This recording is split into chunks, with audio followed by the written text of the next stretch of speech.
yemek again. We have an interesting topic today, but firstly let's get to know our precious guests.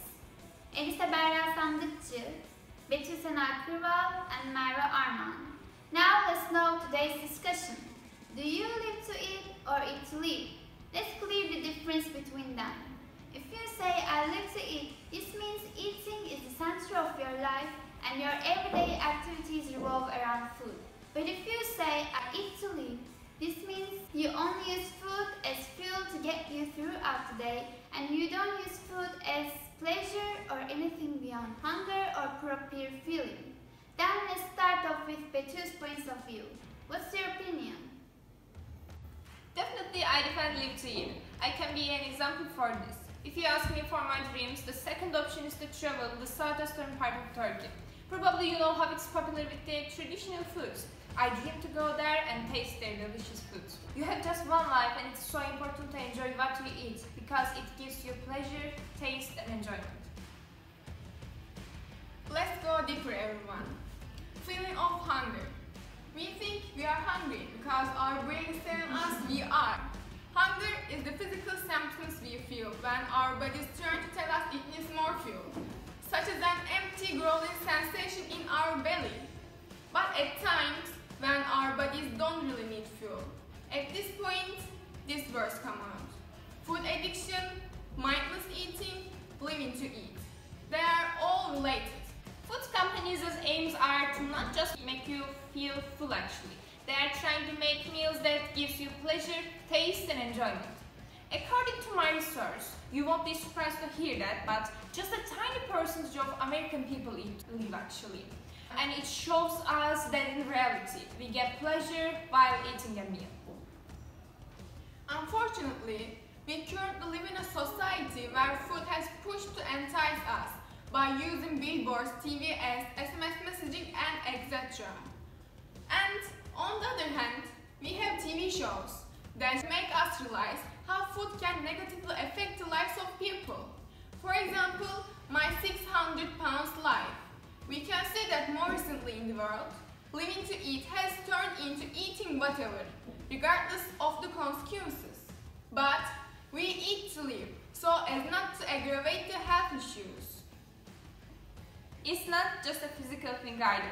Food can have a great impact on the mind. If we have any deficiencies in vitamins, we can begin to feel anxious, tired and depressed. When we are run down and bone tired, our bodies become loving three chemicals: dopamine, serotonin and glucose.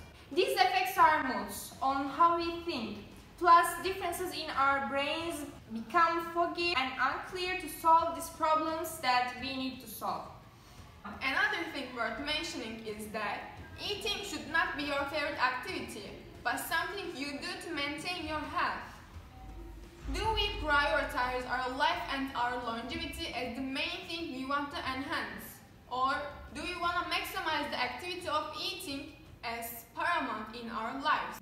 I think it goes without saying that obviously longevity is the most important thing.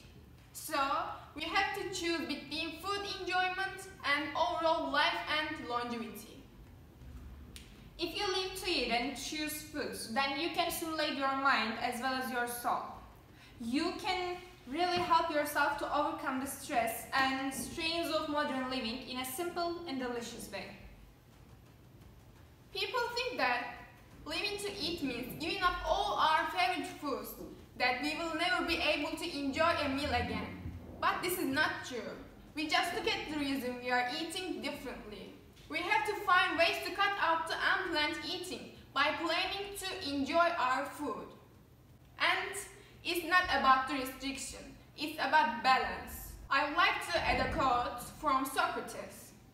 Worthless people live only to eat and drink. People of worth eat and drink only to live.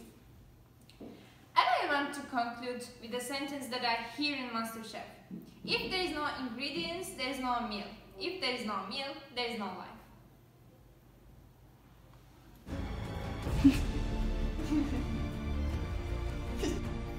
Now let's sum up the conversation with Merve Arman's opinion. Firstly, I want to start with a question. Does eating make you so happy? If your answer is yes, it actually makes sense. The most pleasant moments are when we eat, no doubt. Even God says, eat, drink, but don't waste it. Here we understand that food is important for our lives. But do people just live for food? No. Imagine, there is only one you and food in the world. There is nothing else. You will be able to live just by eating. Sounds very romantic. Will it be fun? Maybe yes, but that won't happen forever. You will always think something's missing. Is happiness really hidden in food? For example, there are always ads about food and long queues in fast food restaurants. This shows that people are always consumers, not the reducer. We can see the people who think that they should eat to live. They are being healthy and doing sports most of the time. But let's look at the individuals who think they should live to eat. They are unhealthy and overweight. Actually, this food takes our health away and prevents us from being happy because of our appearances. Basically, in my opinion, I believe that it's up to individual. If God gives us free will, then people should have the right to use their free will to eat how much they wish to eat. This was really amazing to hear all these ideas from all of you. Probably all of us have now gained so much knowledge. So to all of you, my viewers at home, let us know your ideas in the comment box below. If you liked it, press the like button and don't forget to subscribe.